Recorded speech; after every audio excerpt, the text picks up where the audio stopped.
Salve, salve família! Aqui é Thiago do World Corp, onde você encontra os cortes dos principais podcasts da atualidade. Agradecemos desde já o seu apoio. Bora pro vídeo! Blavatsky, da Teosofia. Então, muitos insights dele, ele tirou dessa questão. Por quê? Porque, enfim, não sei se o pessoal tá achando interessante isso, mas... Não, aqui o pessoal gosta. Aqui, o pessoal do chat está adorando. A nossa audiência adora isso. Eu adoro esses papos, eu adoro isso aí. Eu fico à vontade, pode explicar que eu tô vidrado no assunto aqui. A verdade é a seguinte, né? É o que eles chamavam de metafísica. Metafísica é o que vai além da física, né? Então, sempre a humanidade, ao longo da Idade Clássica, do século, sempre teve essa noção de que a realidade não se resumia àquilo que é material. Uhum. Né? E os grandes, né, os magos, os grandes, né, em vários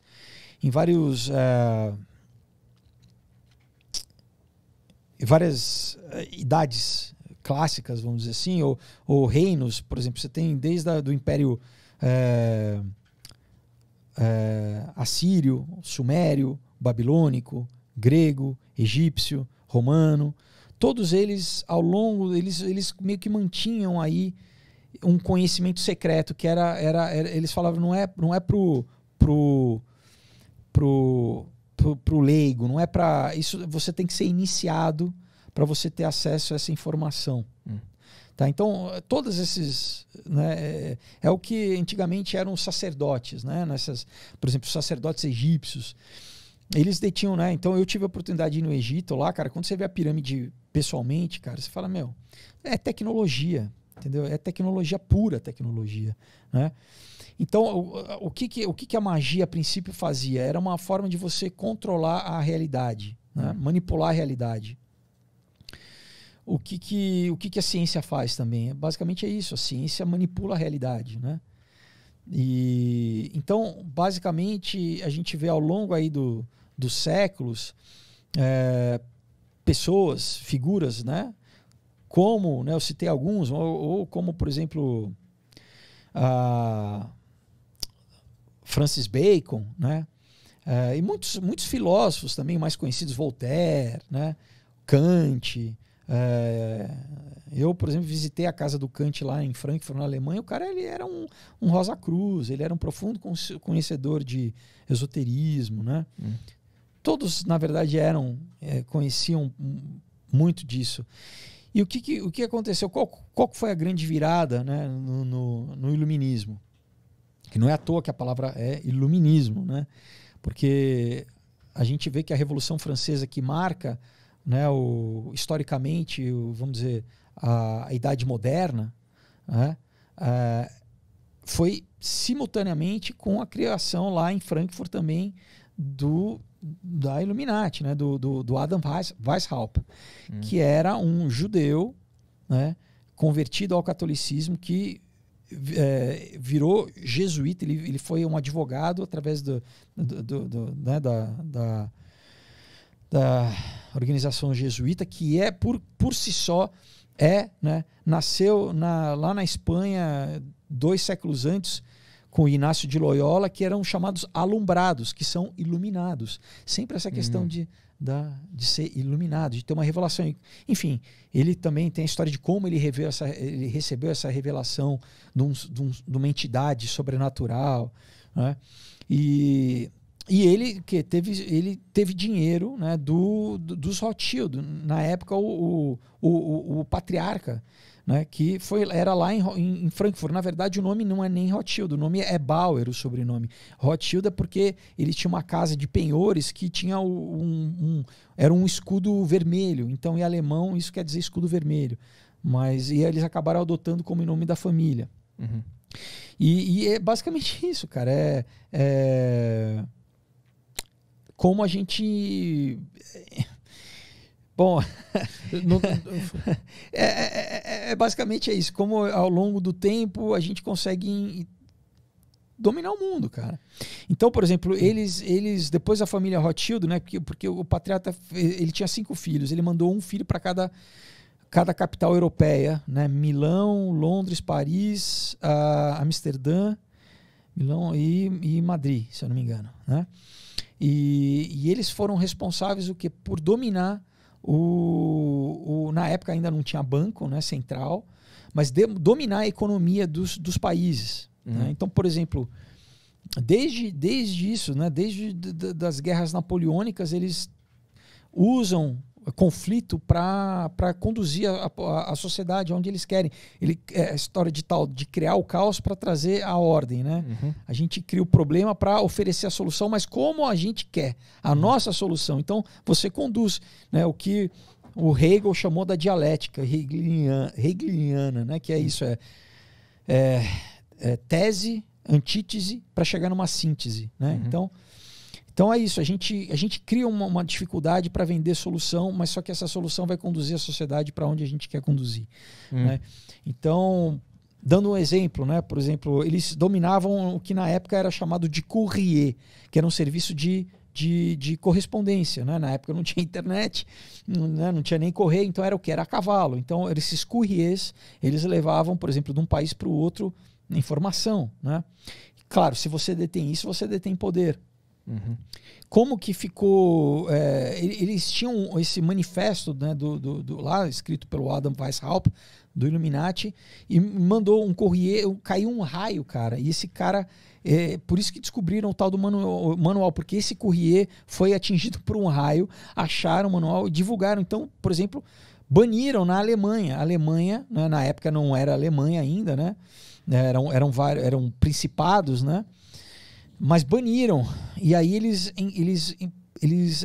entraram dentro da maçonaria, que ainda a maçonaria tinha já um lado, você tinha a maçonaria prática, vamos dizer assim, e a especulativa, né? Então você tinha realmente esse grupos, é como se fosse quase que não era um sindicato, né? Mas assim, era um grupo, né? Desses pedreiros, porque maçom vem em Mason, em inglês, é pedreiro, tá? Então eram esses pedreiros que construíram essas catedrais na Idade Média, que na verdade ao longo dos séculos construíram as pirâmides, que isso é muito antigo e que tem muito conhecimento esotérico dentro disso. Por exemplo, dentro da arquitetura de catedrais, por exemplo, como Montmartre, como São Paulo, lá na Inglaterra, na própria arquitetura tem muita coisa codificada dentro da arquitetura, né? Então eles tinham esse conhecimento secreto, mas além disso você tinha o que eles chamam da maçonaria especulativa, né? Que aí era totalmente esoterismo, né? E aí mas já existia na Europa, isso já estava muito bem, vamos dizer, organizado, né? Essa rede, vamos dizer assim. E daí o Adam Weishaupt ele se infiltrou, e daí dentro da própria maçonaria tem um grupo porque aí que tá, muita gente fala, né? Um maçom que entrou na maçonaria nos primeiros graus, ele não vai saber aquilo, ele vai sabendo, ele vai descobrindo conforme ele vai avançando nos graus. E cada grau sempre tem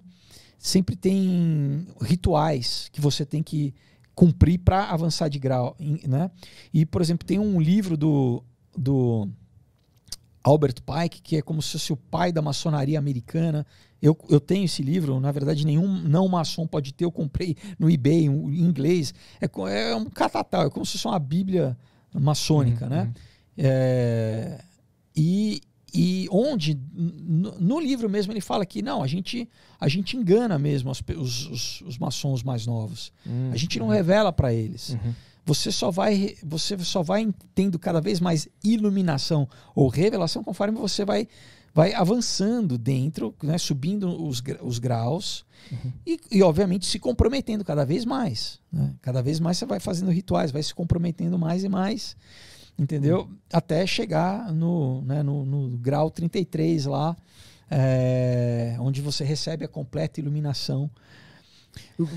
Esses caras, eles sabem como que a nossa existência funciona, eles sabem mais elementos da existência, da realidade, do que eles deixam a população em geral saber. É esse o ponto. Então, por exemplo, né, voltando à questão desse período histórico do iluminismo, o que foi no iluminismo aí?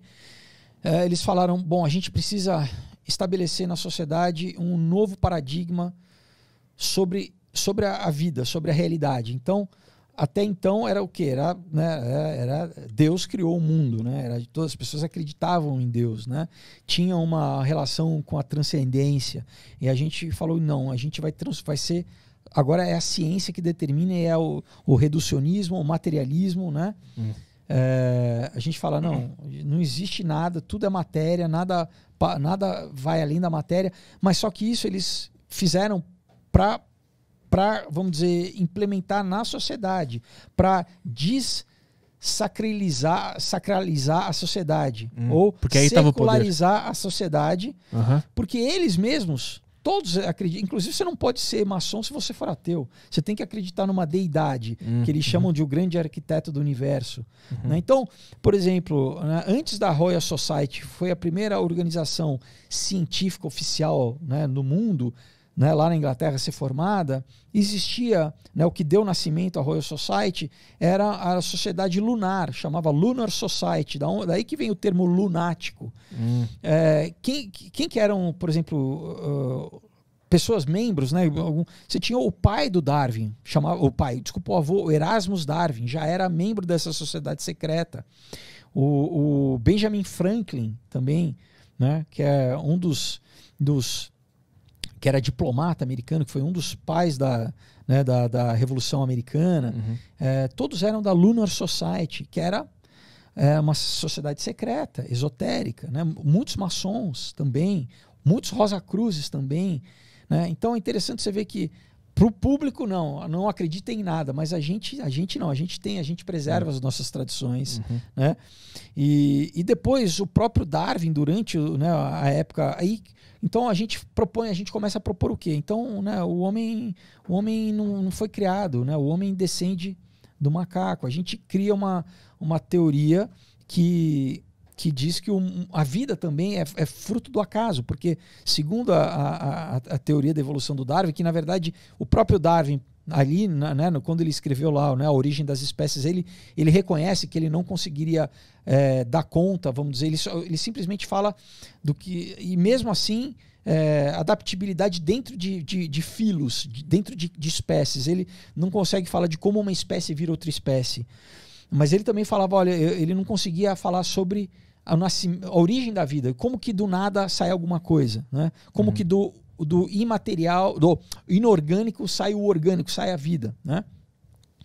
Mas já começou a avançar essa narrativa a partir dele, do que, por exemplo, essa galera que eles chamam dos novos ateístas, né? O Richard Dawkins, Richard Dawkins é o ateu favorito de todo adolescente, né? Quando eu era ateu, eu fui por causa dele. Eu li os livros dele, fiquei maravilhado. Então, mas depois apesar dele preferir acreditar que, né, que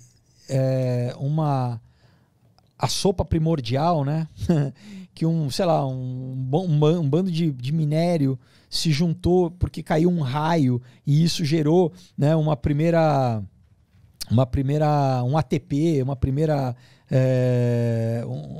um aminoácido ali, né?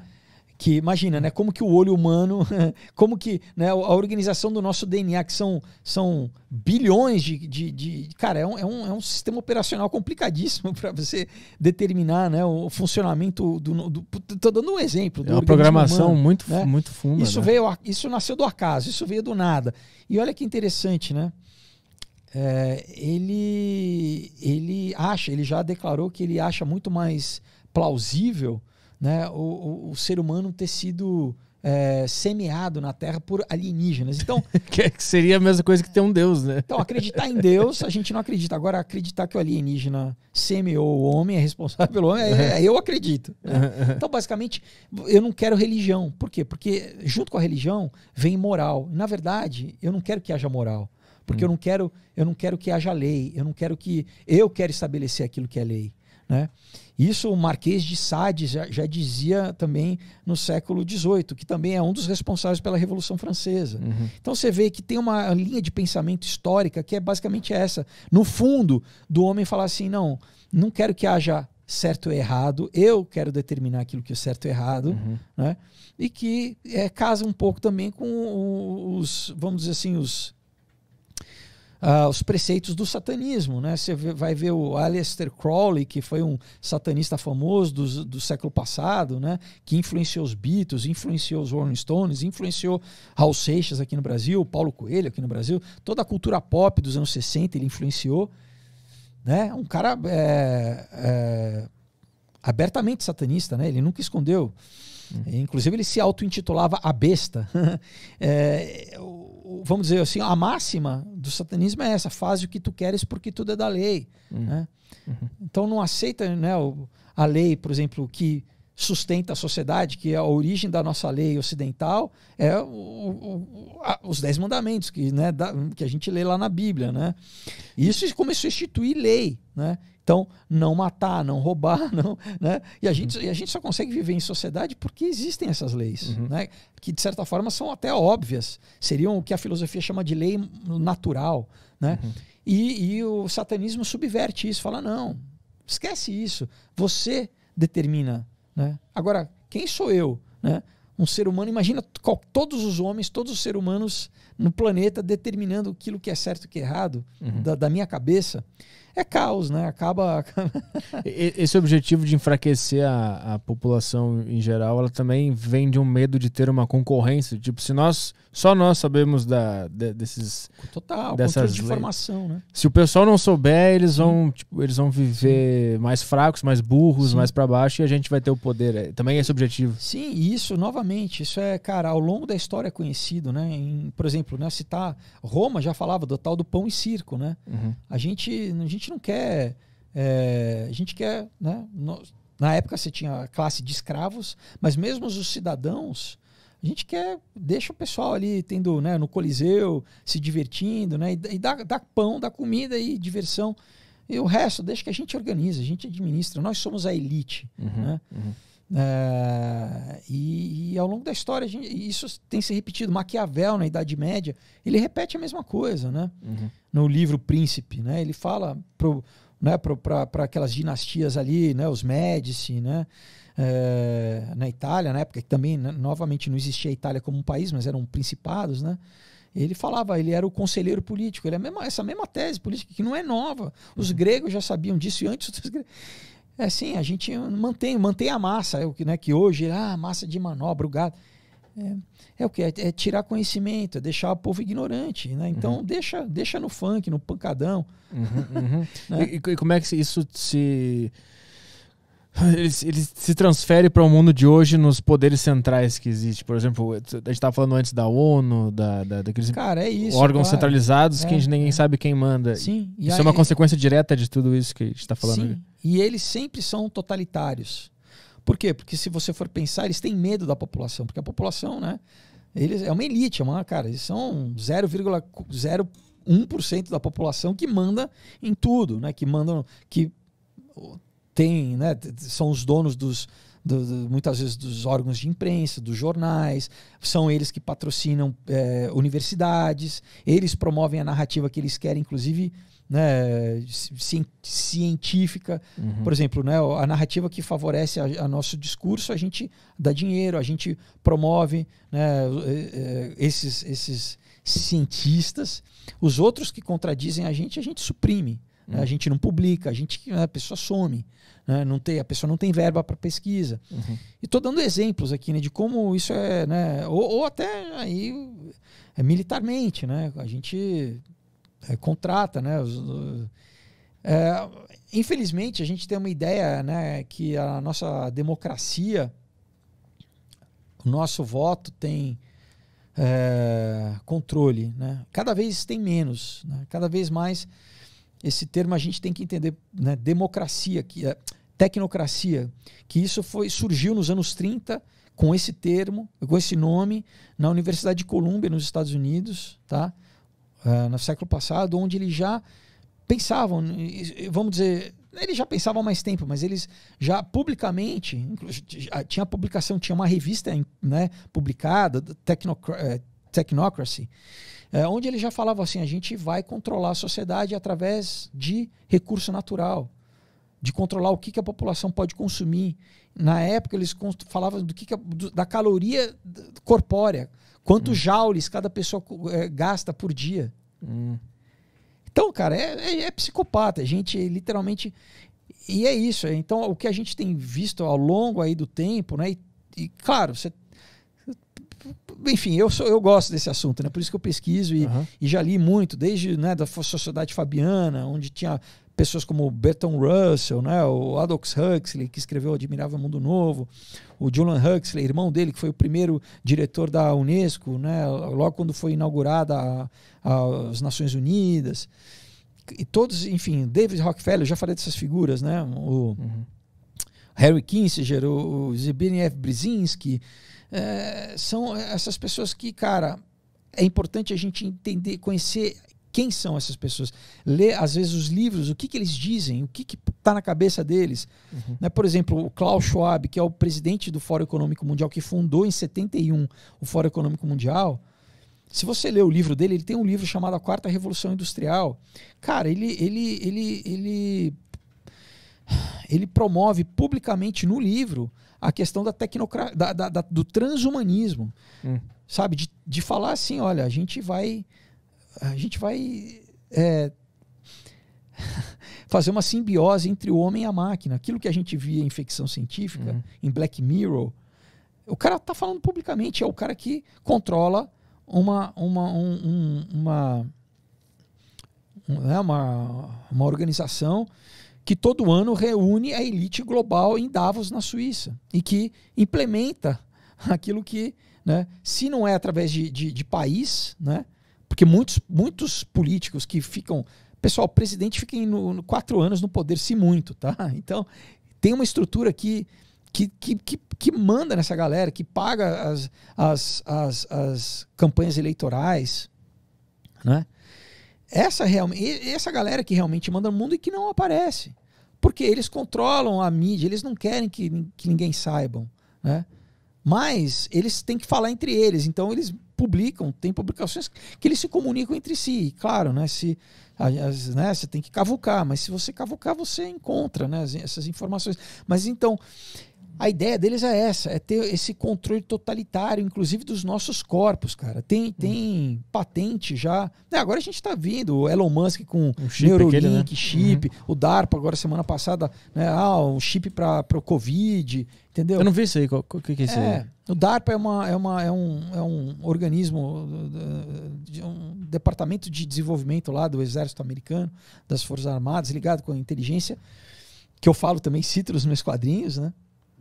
Que isso foi publicado agora, nos Estados Unidos saiu, eles criaram agora um microchip para então você não precisa, olha, eu acho muito legal como eles vendem a comodidade para você. Olha, você não precisa mais fazer o exame agora, é só você deixar a gente colocar um chipzinho na sua pele, que a gente vai poder escanear a qualquer momento e a gente vai ver se você está com Covid ou não. Só que não é só isso, obviamente, né? Óbvio. Vocês vão botar um chip só para ver isso aí, né? Não. Então, o que é? É a desculpa. É o argumento para ter acesso ao nosso corpo. Porque ele já tem patente de leitura das nossas frequências cerebrais, né? Tem várias iniciativas, startups desenvolvendo isso simultaneamente, né? Várias financiadas, por exemplo, pela fundação do Bill e Melinda Gates Foundation, fundação do Bill Gates. Tem uma patente da Microsoft chamada 060606, que exatamente é isso, é sobre como fazer com que o nosso corpo gere moeda cripto. Caralho. Então, cara, você fala... Parece aquele episódio do Black Mirror que o cara fica na bicicleta gerando moedinha pra ele, lembra? É isso, cara. Existe a patente já tá registrada. Caralho. E é isso que eles querem implementar. Então todo o discurso do aquecimento global, mudança climática, daqui você vai ver, daqui a pouco. A CNN, semana passada, também já deu um editorial falando assim, agora nós vemos como a questão do Covid está ligado com a questão do aquecimento global. Não está nada ligado. Eles vão ligar por quê? Porque antes eles já estavam há décadas tentando incutir na população. Não, olha, vocês vão ter que aceitar a nossa socialização global, aqui, nossa taxa de carbono, nosso imposto de carbono, de tudo aquilo que você come, de tudo aquilo que você veste. Você só vai poder vestir o limite que a gente vai dizer para você. Tá? Isso, o Fórum Econômico Mundial publicou em 2016 um vídeo falando de 8 pontos que eles levariam a sociedade até 2030. Não é à toa que casa com a Agenda 2030 da ONU, né, de desenvolvimento sustentável. Dentro desses 8 pontos, o primeiro é assim, você não vai ter nada e você vai ser feliz.